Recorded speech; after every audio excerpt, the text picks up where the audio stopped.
Kembali lagi di channel saya dengan nama saya sendiri. Setelah membahas para tokoh pendekar wanita cantik dalam Pedang Langit dan Golok Pembunuh Naga, kali ini giliran sang pendekar utama yang jadi pujaan pendekar-pendekar wanita cantik tersebut, yaitu Sang Wuci. Salah satu pendekar hebat karya Jin Yong yang berparas tampan, naif dan bijaksana, yang menjadi pujaan wanita-wanita cantik yang berada di sampingnya. Namun dari semua gadis tersebut tentu saja pilihannya hanya satu, yaitu Zhao Min, cinta sejatinya. Banyak juga yang mempertanyakan mengapa Zhang Wuci memilih Zhao Min dibandingkan dengan yang lain. Tentu saja jawabannya karena Zhao Min sangat mirip dengan ibunya. Cantik, cerdas, dan juga periang. Zhang Wuci sangat dekat dengan sang ibu, sehingga ketika melihat Zhao Min ia mengingatkannya pada ibunya yang sudah meninggal. Meski mereka dari suku yang berbeda dan saling bermusuhan, bagi mereka tidaklah masalah, asalkan saling mencintai dan percaya satu sama lain. Apalagi setelah melihat pengorbanan Zhao Min terhadapnya, rasa cinta Sang Wuci terhadap Zhao Min semakin kuat dan rela meninggalkan segalanya demi bisa bersatu dengan gadis yang dicintainya. Dari kisah romantis inilah yang membuat drama wuxia Pedang Langit dan Golok Pembunuh Naga menjadi salah satu drama wuxia favorit sepanjang masa. Perjuangan Sang Wuci dari nol hingga menjadi pendekar nomor 1 dan akhirnya menemukan cinta sejati yang menjadi daya tarik di drama ini. Setelah video sebelumnya membahas kisah hidup Sang Wuci, kali ini giliran membahas para aktor yang memerankannya. Berikut para aktor yang memerankan tokoh Sang Wuci atau dalam bahasa Hokkien Tteokbokki untuk versi TV series, mulai dari versi pertama tahun 1978 sampai saat ini tahun 2019. Pertama adalah Adam Chen Sao-kyu, versi tahun 1978, kelahiran Hong Kong pada tanggal 24 Februari tahun 1947, seorang aktor dan juga penyanyi papan atas Hong Kong. Sepak terjangnya untuk masuk ke dunia hiburan tentulah tidak mudah. Sejak masih berusia 16 tahun, Adam mulai mendaftar kelas pelatihan aktor dan lolos di Tongwen Film Company. Setelah lulus, Adam mulai mengasah bakat aktingnya dengan bermain dalam teater drama selama 3 bulan. Setelah itu, Adam mulai ke jenjang yang lebih tinggi dengan mengikuti kompetisi drama dan lolos menjadi aktor terbaik. Berkat kemampuan aktingnya, akhirnya ia dilirik oleh sutradara Hong Kong untuk mengikuti audisi dan menandatangani kontrak. Dan dari sinilah Adam memulai karirnya sebagai bintang pada saat usianya sudah menginjak 20 tahun. Adam memulai aktingnya dengan membintangi film pertamanya berjudul Blackfin sebagai peran pendukung. Namun karena saat itu perkembangan film-film Kanton mulai menurun, Adam akhirnya mencoba untuk masuk dapur rekaman dan memulai debutnya sebagai seorang penyanyi solo. Sukses menjadi penyanyi, akhirnya ia membintangi serial TV pertamanya berjudul Court and Warm Family dan sukses memenangkan penghargaan pendatang baru paling menjanjikan dan 10 bintang top teratas. Beberapa dramanya yang paling sukses yaitu The Book and Sword atau di Indonesia disebut Pedang dan Kitab Suci versi tahun 1976 dan Adam berperan sebagai Chen Qialo bersama Lisa Wang yang sebagai Hua Qintong atau di Indonesia disebut Hua Hua yang juga memerankan tokoh Zhao Min. Drama ini sukses besar dan mendapat rating yang sangat tinggi dan tayang di beberapa negara termasuk Indonesia. Namun Indonesia hanya menayangkan versi tahun 1992 yang tayang di stasiun TV TPI sekarang MNC TV pada tahun 1996 yang dibintangi oleh Kenny Hu sebagai Chen Qialo, Liani Liu sebagai Hua Hua, dan Fu Chuan sebagai Xiang Xiang atau Putri Harum. Drama lain yang juga sukses yaitu The Heaven Sword and Dragon Saber versi tahun 1978 yang membuat karir Adam semakin melambung meski banyak yang pro dan kontra dari penonton dengan ending kisahnya. Akting Adam Chen dalam memerankan tokoh Sang Wuci TV series pertama sangat sukses dan menjadi panutan bagi aktor-aktor yang memerankan tokoh Sang Wuci setelahnya. Tidak cukup sampai di sini. Nama Adam Chen kembali meroket berkat kesuksesannya membintangi drama wuxia Chu Liu Xiang atau di Indonesia disebut Pendekar Harum versi tahun 1979 dan kembali lagi bermain bareng Lisa Wang dan Angie Chiu. Karena drama ini mencetak rekor rating tertinggi dalam sejarah, akhirnya Adam dipercayakan kembali untuk membintangi tokoh Chu Liu Xiang versi tahun 1985 dan terakhir versi tahun 1995 yang tayang di RCTI tahun 1996. Berduet bareng dengan si cantik Cynthia Khan yang juga sukses populer di Indonesia. Meski saat itu Adam memerankan tokoh Chu Liu Xiang di usia yang sudah 48 tahun. Sedang di tahun 1997, stasiun TV Indosiar juga menayangkan drama Pendekar Harum versi tahun 1984 yang dibintangi oleh Michael Miu sebagai Chu Liu Xiang dan almarhumah Barbara Yung sebagai Putri Winqing, yang dari segi cerita sangat berbeda dengan versi Adam Cheng. Kedua adalah Roy Liu Dekai versi tahun 1984, kelahiran Taiwan pada tanggal 15 September tahun 1953. Merupakan lulusan Akademi Jurnalisme Taiwan yang sukses menjadi aktor dan masih aktif hingga saat ini. Selain aktor, Liu juga berperan di belakang layar sebagai sutradara, penulis skenario, dan juga produser. Ini juga tidak lepas dari latar belakang keluarganya yang juga berdarah seni. Sang ayah adalah sutradara dan produser Taiwan yang menjabat sebagai wakil manajer cabang Shaw Brothers di Taiwan. Maka dari itu, Liu meneruskan impian sang ayah, meski saat itu cita-cita Liu adalah menjadi seorang reporter. Liu merupakan aktor terkenal di Taiwan dan berhasil memboyong penghargaan sebagai aktor terbaik dalam ajang Golden Bell TV Taiwan ke-52 tahun 2017. Liu pertama kali menghiasi layar kaca Indonesia di awal tahun 90-an dalam dramanya berjudul Putri Xingye yang tayang di stasiun TV SCTV pada tahun 1994. Namun ternyata sebelumnya ia sudah pernah memerankan tokoh Sang Wuci versi tahun 1984. Namun sayangnya versi ini tidak tayang di Indonesia, jadinya versi Liu ini masih terasa asing di mata fans Indonesia. Akan tetapi, akting dan stylenya tetap sangat sempurna memerankan tokoh Sang Wuci yang polos dan naif, sehingga drama ini sukses meraih rating tinggi saat penayangan di Taiwan. Salah satu dramanya yang cukup terkenal adalah Meteor Butterfly Sword 2010, adaptasi novel karya Gulong yang versi sebelumnya tahun 1992 pernah ditayangkan di TPI tahun 1995 dengan judul The Great Conspiracy. Berperan sebagai Sun Yubo, seorang tokoh silat yang menjadi incaran seorang pembunuh bayaran yang diperankan oleh Baron Chen. Sampai di tahun 2019, Liu bermain kembali dalam drama Wuxia Royal Nirvana dan berperan sebagai Jenderal Gu Siling yang sukses tayang di 40 negara. Ketiga adalah Tony Leung Chiu Wai versi tahun 1986, versi yang paling populer dan sangat difavoritkan. Berkat kepopuleran drama ini dan kepiawaian Tony yang sangat brilian memerankan tokoh Sang Wuci atau Tio Buki, Tony berhasil menjadi salah satu aktor yang paling sukses dan sudah diakui di dunia internasional dan dijuluki macan kecil dari Five Tiger of TVB Hong Kong.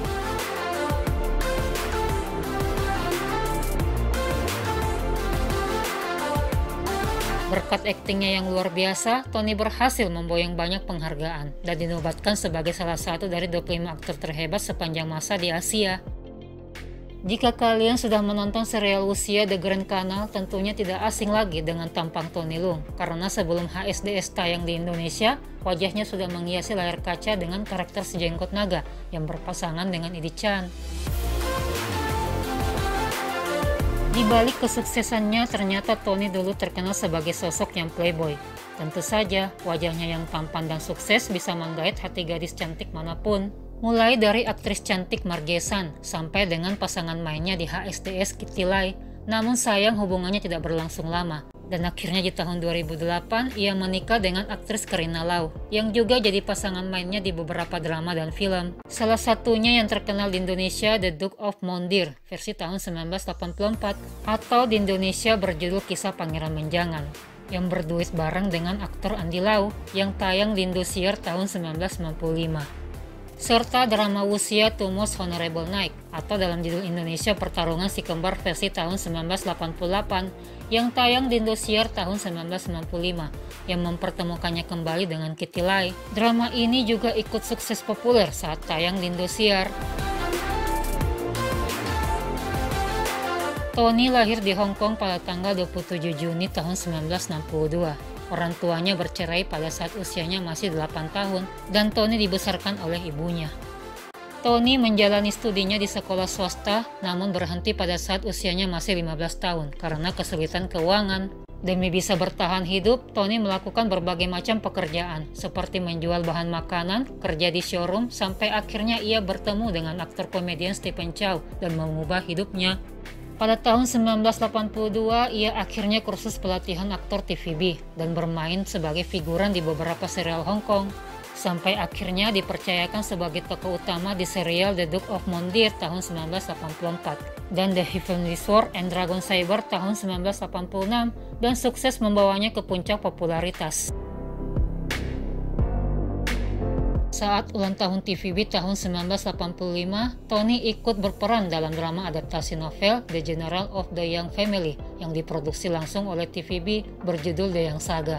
Bersama The Five Tiger Generals of TVB.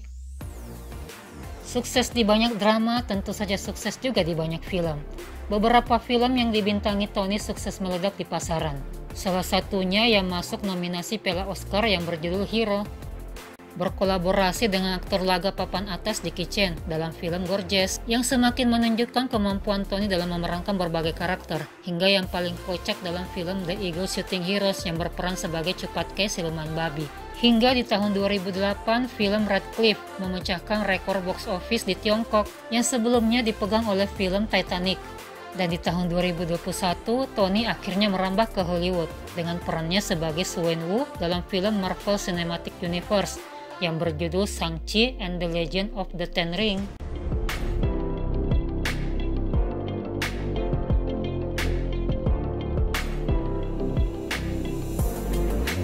Keempat adalah Steve Majintao, kelahiran Taiwan pada tanggal 14 Februari tahun 1962, seorang aktor Taiwan yang terkenal berkat aktingnya di banyak serial drama Taiwan, Cina, dan Singapura. Di awal tahun 1995, stasiun TV Indosiar banyak menyiarkan drama-drama yang dibintangi oleh Steve Ma.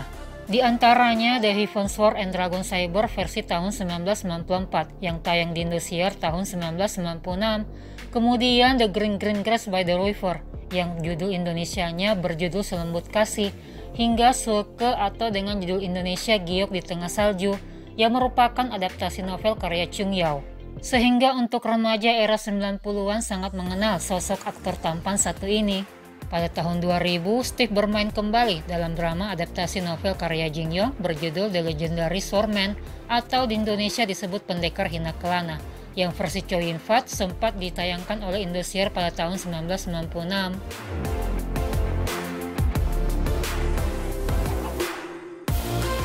Dan di tahun 2002, Steve mulai menjulang puncak popularitas sejak membintangi serial televisi bertema sejarah bareng Liu Dekai berjudul Shozon Misi yang mencapai posisi teratas rating ketika ditayangkan di China dan Taiwan. Untuk karakter Zhang Wuqi versi Steve Ma bisa dibilang berbeda dari karakter versi sebelumnya, dengan kata lain sangat melenceng jauh dari novel. Untuk versi ini, karakter Wuqi yang diperankan oleh Steve Ma agak sedikit melankolis dan terlalu dramatis. Ya, karena tuntutan skenarionya juga yang dibuat agak berbeda jauh dari novel. Sampai fans Indonesia pun banyak yang kurang bisa menerima model karakter Wuqi versi ini. Sang Wuqi yang over pelin-pelan dan terlalu banyak adegan menangis. Kerennya di drama ini kita disuguhi dengan banyaknya adegan romantis antara Sang Wuqi dan Somin yang tentu saja bisa memanjakan mata fans mereka berdua.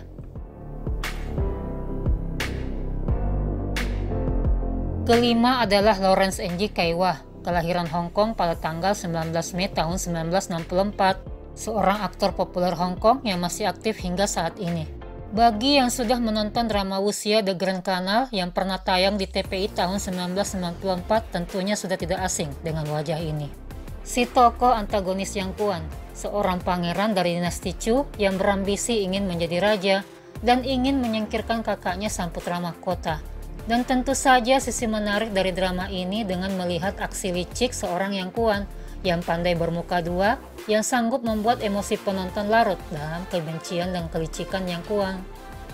Lawrence memang memulai karirnya sebagai tokoh antagonis. Sebelum The Grand Canal, ia sudah berperan sebagai antagonis di drama modern The Fault of Two Brothers sebagai penjahat Chung Wei Sun. Aktingnya di drama ini banyak mendapatkan pujian dan kembali lagi dipercayakan untuk jadi tokoh antagonis di drama Wuxia. Meski sudah sukses di dunia seni peran, sebenarnya Lawrence tidak ingin berlama-lama menekuni karir aktornya dan memutuskan untuk menekuni bakatnya di dunia bisnis dan ingin meninggalkan dunia hiburan yang menguras waktu. Dan Lawrence sempat berkata, seorang aktor tidak dapat berakting selamanya. Ia mulai menekuni dunia bisnisnya setelah menyelesaikan kontraknya dengan TVB pada tahun 2007. Namun untuk karir akting tetap ia jalankan sebagai sampingan. Dan di tahun 2020 bermain kembali dalam drama modern Hong Kong berjudul The Journey Across the Night, berkolaborasi dengan Joseph Seng, tokoh Sang Woo-chi The Series versi tahun 2019. Akting Lawrence dalam memerankan tokoh Sang Woo-chi terbilang memuaskan, meski banyak yang kontra karena umur Lawrence terlalu tua untuk memerankan tokoh Sang Woo-chi, yaitu 36 tahun. Sedangkan tokoh Sang Woo-chi masih berumur 20 tahun. Meski sudah dewasa, wajah Lawrence tetap terlihat lebih tampan dan matang dibandingkan saat muda dulu. Dan memang versi 2000 ini lebih banyak diperankan oleh aktor dan aktris yang sudah senior. Chemistry-nya bareng Gigi Lai yang memerankan tokoh Somin juga dianggap sukses, sehingga mereka berdua dipercayakan kembali berpasangan di drama modern baru berjudul Healing Hand 3 yang sukses menghantarkan Lawrence sebagai all-time most memorable male leading roles dalam TVB Anniversary Award.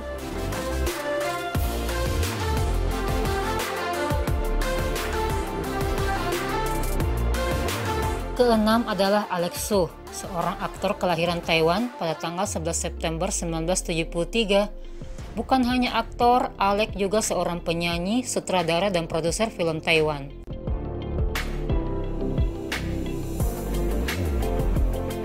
Alex merupakan salah satu aktor papan atas Taiwan. Karya-karyanya sudah banyak tayang di Asia dan sukses populer.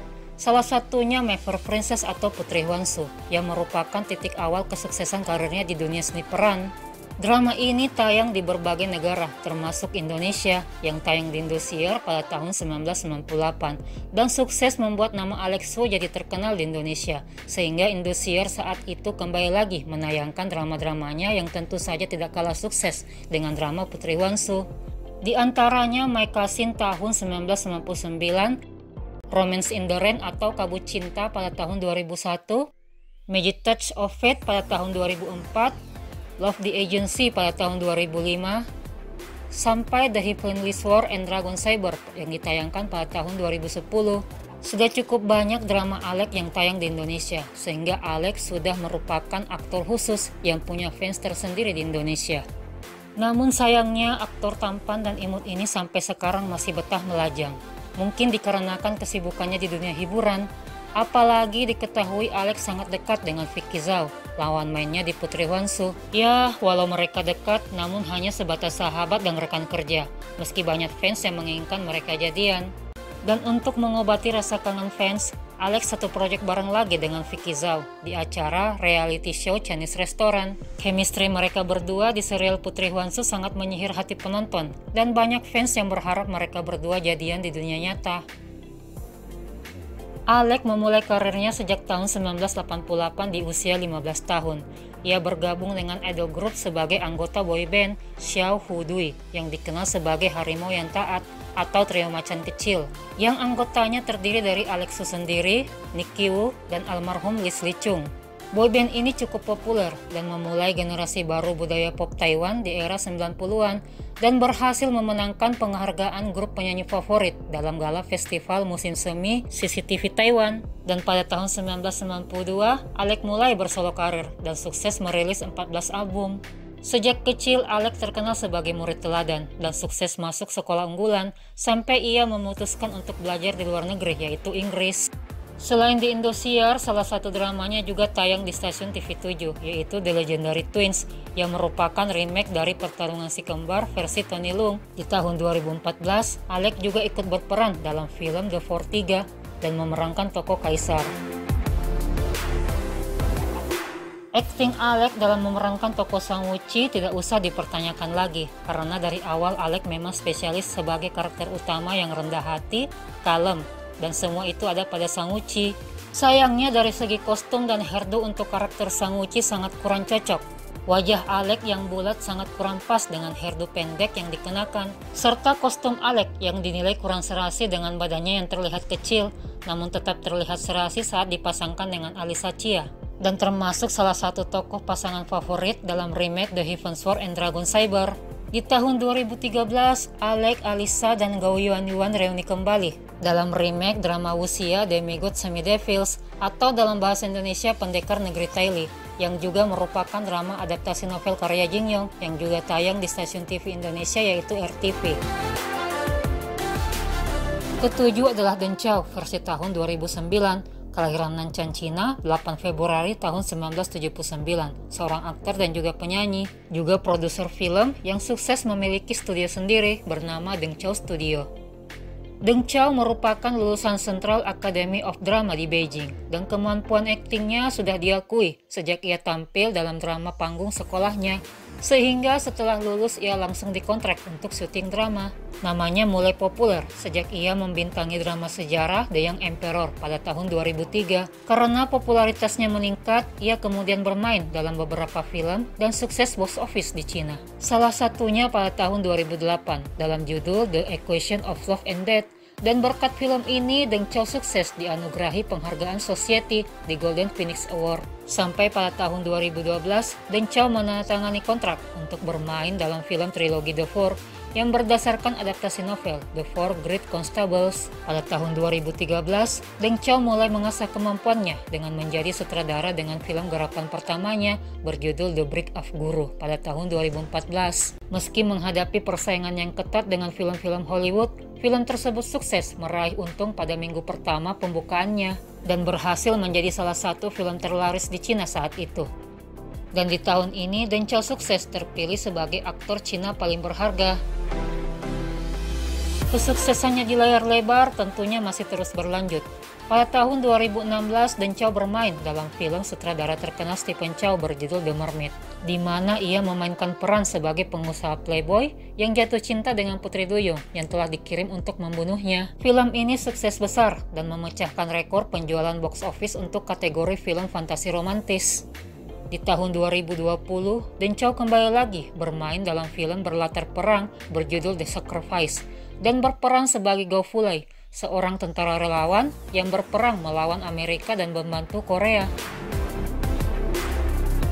Pada tahun 2009, Cina akhirnya membuat versi remake The Heaven's Sword and Dragon Saber pertamanya dengan mempercayakan Deng Chao sebagai tokoh utama Sang Wuqi dan dipasangkan dengan aktris Taiwan Adi An sebagai Cao Min. Untuk akting, Deng Chao sudah cukup sukses memerankan tokoh Sang Wuqi, meski drama ini masih kurang mampu meraup keuntungan yang besar seperti remake sebelumnya. Padahal dalam latar action dan tempat sudah memukau dengan memakai bangunan partai butong asli serta CGI yang keren. Bahkan banyak juga fans HSDS yang mengkritik style Deng Chao yang dinilai terlalu dekil untuk seorang Sang Wuqi, dan banyak yang beranggapan bahwa Adi An adalah penyelamat drama ini karena akting dan karismanya dalam memerankan tokoh Cao Min sangat sempurna. Ya, bisa jadi ya, tampang Deng Chao kurang cocok untuk karakter polos dan naif Sang Wuqi, atau mungkin karena kostum dan hairdo-nya yang kurang cocok, tergantung selera penonton, karena banyak juga penonton setia HSDS menyukai aksi Deng Chao. Kedelapan adalah Joseph Shen Sun-si versi tahun 2019 saat ini. Kelahiran Shen Sun Guangdong pada tanggal 9 Oktober tahun 1997 yang merupakan seorang aktor, model dan juga penyanyi pop Tiongkok.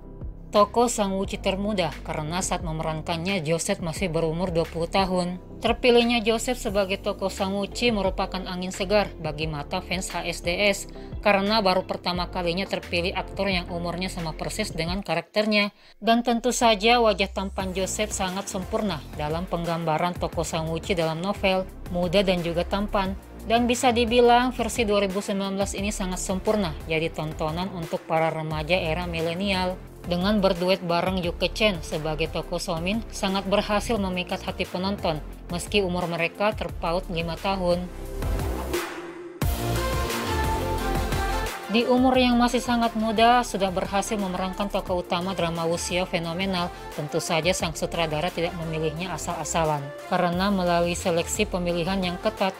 Dan sebelum bermain dalam drama ini, Joseph sudah bermain dalam 2 drama modern dan keduanya menjadi tokoh utama, yaitu dengan judul When We Were Young pada tahun 2017 dan Take My Brother Away pada tahun 2018. Selain akting, Joseph juga berhasil di dunia modeling dengan meraih penghargaan pertamanya di ajang OK The Style Award sebagai Fashion Newcomer Award di tahun 2015.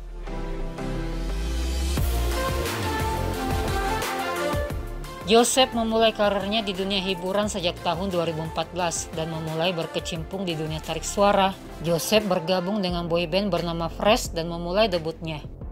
Selang 1 tahun kemudian, di tahun 2015 Joseph akhirnya bersolo karir dengan merilis single solo berjudul Morning Call. Bersamaan dengan itu, Joseph juga memulai debutnya di dunia akting tanpa meninggalkan aktivitasnya sebagai seorang penyanyi. Joseph memulai karir aktingnya dengan membintangi film action produksi Jerman-Cina berjudul Out of Control sebagai pemeran pendukung. Disusul dengan film animasi Entangled World 2016 dan drama Xiangxia Fighter of the Destiny di tahun 2017. Berkat drama ini, Joseph sukses meraih penghargaan pertamanya di dunia akting sebagai aktor rekomendasi media dalam ajang Chinese Opera Festival di tahun 2017. 去学习，去锻炼我的演技，然后给大家带来更多有深度的作品。我会继续努力，谢谢。 Dari sinilah karir akting Joseph mulai melambung, yang dari pemeran pendukung hingga akhirnya langganan peran tokoh utama, sampai saat membintangi drama Wuxia, The Heavenly Sword Dragon Slaying Saber di tahun 2019, yang merupakan dramanya yang paling sukses. Dan berkat aktingnya di drama ini, Joseph sukses memboyong 3 penghargaan sekaligus. 2 di antaranya dalam ajang The Actor of the Chinese Award, seremoni ke-6 sebagai Best Actor, dan Good Actor Network versi web series, serta Most Popular Actor dalam ajang Golden Bud 2019. Di tahun 2020, Joseph memulai debut drama Hong Kong pertamanya berjudul The Journey Across the Night dan berperan sebagai satu karakter dengan 2 kepribadian yang berbeda. Kemudian dilanjut dengan film action Line Walker 3, besutan TVB Hong Kong dan Tencent Video. Berperan sebagai Madman dan berkolaborasi dengan aktor senior Michael Mio dan Raymond Lam. Dan di tahun yang sama, Joseph berhasil meraih penghargaan sebagai Best Actor dalam film pendek yang dia perankan berjudul 30 dan menjadi salah satu film pendek tersukses di tahun 2020 di ajang Golden Lion Advertising Award. Di akhir tahun 2020, Joseph kembali lagi di drama modern adventure terkenal adaptasi novel The Last Tomb berjudul Ultimate Note, dan Joseph dipercayakan memerankan tokoh Wuxie setelah sebelumnya sukses diperankan oleh Li Yifeng, Niu Hou, dan Zhu Yilong. Di tahun 2021, Joseph menjadi cameo dalam drama Mystery of Antiques 3 yang diperankan oleh Yu Kechen dan Ku Chu Xiao sebagai tokoh utama. Dan di tahun yang sama, 2 drama Joseph akhirnya tayang yang berjudul Time Flies and You Are Here serta Rebirth for You yang berduet bareng dengan Zhu Jingyi. Dan drama terbaru berjudul Heroes yang masih menunggu jadwal tayang.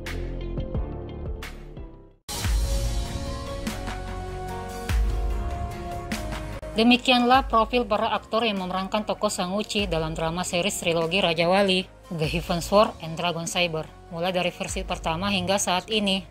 Seorang pemuda biasa namun tampan dan naif, yang menjelma menjadi pendekar nomor 1 dunia persilatan, namun rela meninggalkan segalanya demi bisa bersatu dengan gadis yang dicintainya. Dan harapannya semoga saja di versi selanjutnya bisa sesukses versi sebelumnya.